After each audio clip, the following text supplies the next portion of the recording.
In modern-day Mongolia and Siberia, a ruthless conqueror was born. A barbarian to some, a visionary leader to others. A man who would unite warring tribes, carve out the largest contiguous land empire in human history, and leave a legacy that shaped the world for centuries. His name was Genghis Khan. But before he became the feared Khan of Khans, he was simply a boy named Temujin. Temujin was born around the year 1162, near the banks of the Onon River, in the northeastern part of present-day Mongolia. According to legend, Temujin was born clutching a blood clot in his fist, a powerful omen among the tribes, believed to signify a child destined for greatness, perhaps even conquest. The exact date of his birth is unknown. What is known, however, is that he was born into a world of constant tribal warfare, fragile alliances, and a harsh natural environment that shaped every aspect of life on the steppe. Temujin's father, Yesugei, held a respected position as a minor chieftain. He belonged to the Kiad branch of the Börte, and through his lineage, Temujin descended from a man named Bodunchar Munkhag, a semi-legendary ancestor revered by Mongol nobility. Yesugei was an ambitious and capable leader. Hoping to secure a strong future for his son, he arranged Temujin's betrothal at a young age to a girl named Börte from the Conqueror tribe, a strategic marital alliance that would later play a critical role in Temujin's rise. But fate soon intervened. Temujin's father was poisoned by the rival clan Tatars. With his father gone, Temujin's world collapsed. His family, including his mother Holan, his brothers and his younger half-siblings, was quickly cast out by their own tribe. Without Yesugei's leadership, they were seen as weak and no longer worthy of protection. The clan abandoned them, taking their livestock and leaving the family to survive alone on the steppe. Temujin's mother Holan was a strong and resourceful woman. Originally from the Merkit tribe, she had been taken by Yesugei in a customary bride abduction, a common practice of the time. Despite this traumatic beginning, Holan became a fierce protector and teacher to her children. She taught them how to hunt, forage, and endure, not just physically, but mentally.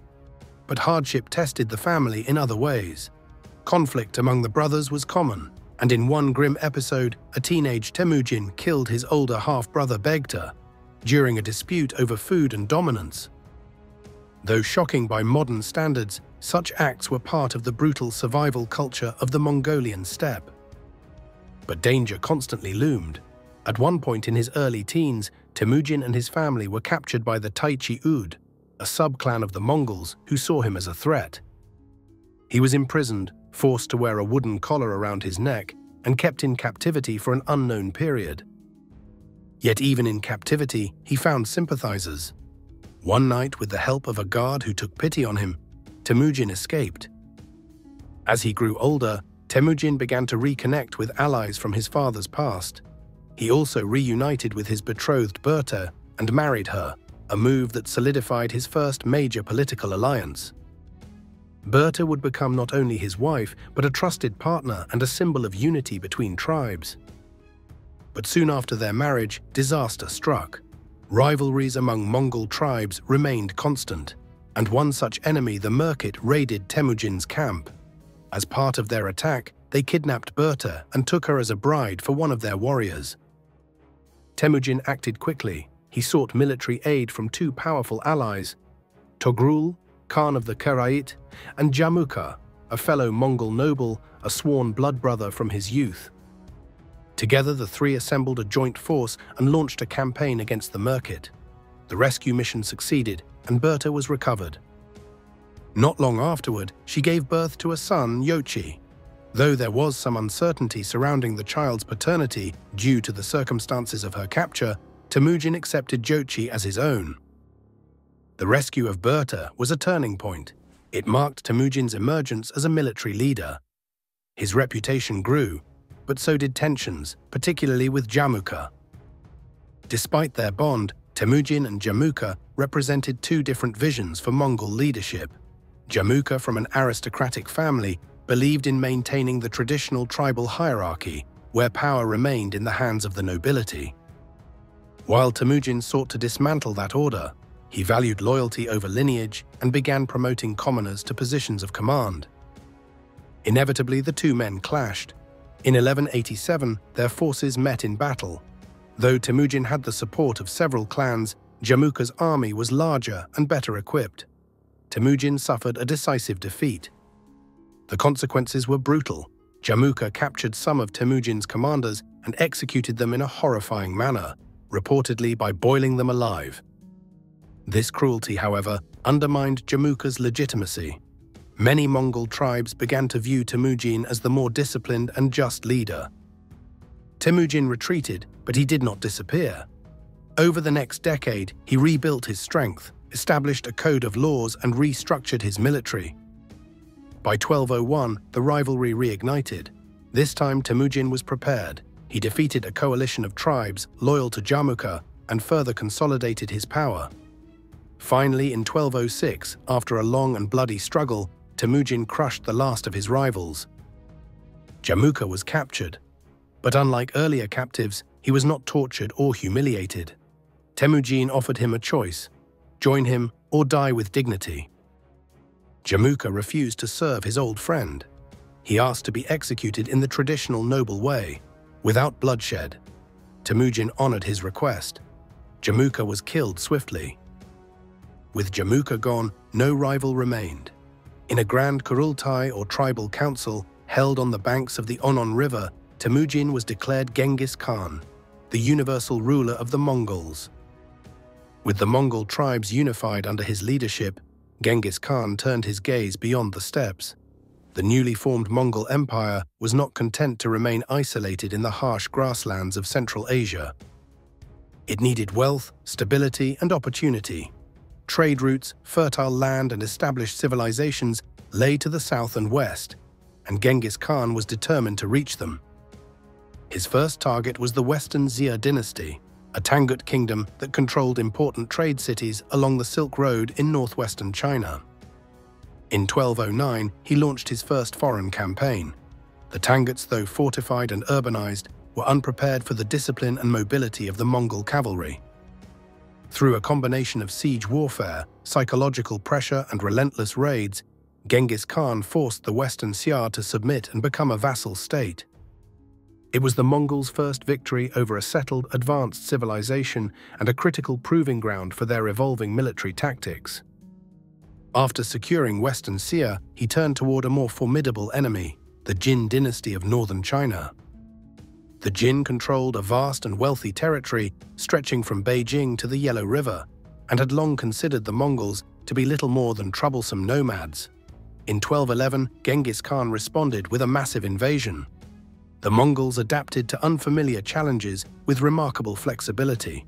Faced with the Jin's walled cities and organized armies, Genghis Khan incorporated Chinese siege engineers into his forces. The Mongol armies moved with speed and discipline, attacking supply lines, sowing panic and destroying resistance wherever they encountered it. By 1215, the Mongols had captured Zhongdu, modern-day Beijing. The city fell after a prolonged siege, and its conquest marked a major turning point in East Asian history. The Jin dynasty, though not fully destroyed, had been shattered and forced to abandon its northern capital. The Mongols continued pressuring the dynasty for years, gradually wearing it down, but Genghis Khan had already shifted his focus westward. His next campaign would bring him into direct conflict with the Khwarezmian Empire, a powerful Muslim state spanning parts of modern-day Iran, Turkmenistan, Uzbekistan, and Kazakhstan. Initially, relations were peaceful. Genghis Khan sent a trade caravan, hoping to open formal diplomatic and commercial ties. But the governor of Otrar, a frontier city under the Khwarezmian Shah's control, saw the caravan as a threat or an opportunity. He seized the merchants, accused them of spying, and executed them. Genghis Khan responded with a second mission, a delegation of envoys demanding justice. The Khwarezmian Shah, Ala ad-Din Muhammad, not only refused to punish the governor, but also executed one of the envoys and mutilated the others. This act in Mongol culture was not merely offensive, it was unforgivable. The response was total war. In 1219, Genghis Khan led one of the most devastating invasions in world history. His armies, organized and merciless, swept across Central Asia. They laid siege to major cities, Bukhara, Samarkand, Otrar, Nishapur, Merv, and destroyed them one by one. The scale of destruction was unlike anything the region had seen before. But the campaign wasn't merely destructive, it was strategic. Genghis Khan knew that fear was a weapon, and he wielded it with precision. News of massacres in one city often led others to surrender without a fight.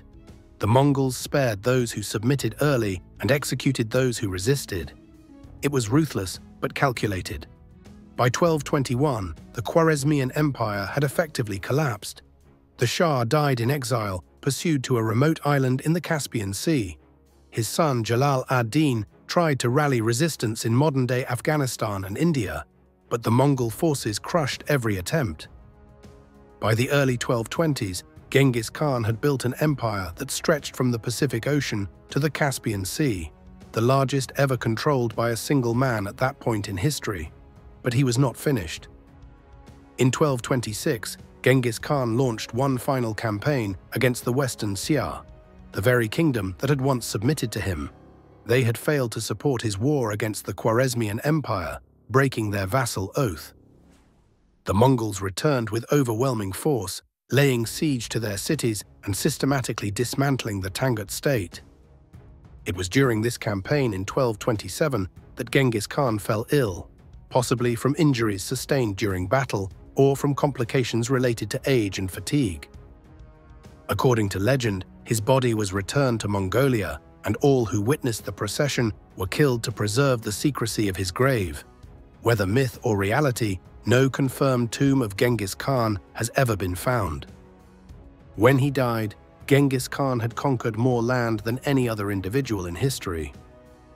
His empire would continue to grow under his sons and grandsons, eventually stretching from Eastern Europe to the Sea of Japan, from Siberia to the Indian subcontinent.